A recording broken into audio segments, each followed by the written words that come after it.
Well, hey there. I just want to check in with you and see how you're doing this week and talk about what we might be able to do with what we heard over the weekend. On Sunday, we looked at the story Jesus told called the Parable of the Soils. And we drilled down on the receptivity of the soils to the seed and learned that Jesus was talking about really our heart's receptivity to God's word in our life. Now, remember, the conditions needed to be right for the seed to thrive into a growing plant.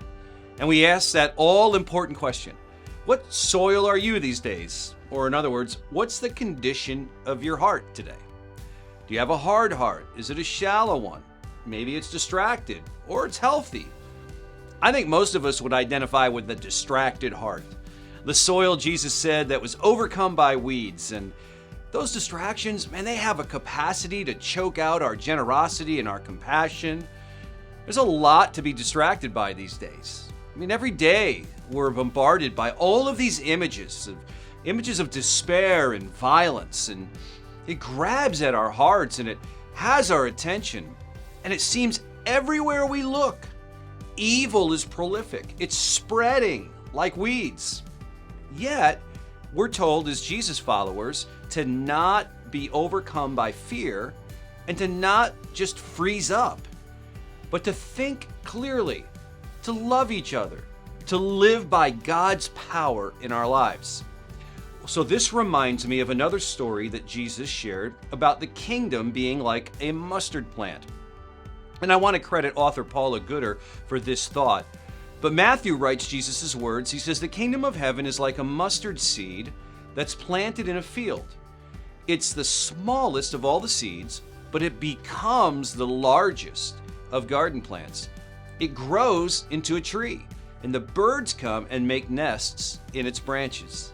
Now, the traditional view of this story is that God uses very small beginnings, which can in turn lead to great results. And while this is certainly true and a great application, recently scholars have been looking more deeply into this mustard plant.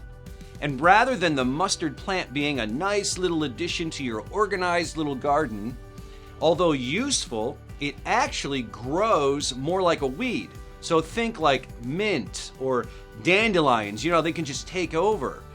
Well, Jesus is saying his kingdom is like a weed. It's resilient and robust. It's not always needing these perfect conditions, and it always comes with unforeseen consequences as well. Jesus is saying his kingdom is powerful and it's contagious. It's hard to kill, and it has the power to overcome, but not through violence and force. It's much more submersive, in championing integrity over hypocrisy, or truth over deceit, or encouragement over slander, and of course, love over self-centeredness. It's more powerful and prolific than the forces that we might fear. So take heart and don't despair this week. As John wrote to the church, he says, "We live from victory because the Spirit who lives in you is greater than the spirit who lives in the world. And where sin and evil abound, God's kingdom and his grace much more abounds." And as Paul wrote to the church, as God's grace reaches more and more people, there will be great thanksgiving, and God will receive more and more glory. That is why we never give up. For our present troubles are small, and they won't last very long. Yet they produce for us a glory that vastly outweighs them and will last forever. So today, think about how you can live in such a way to spread like a weed Jesus' kingdom values in our broken world.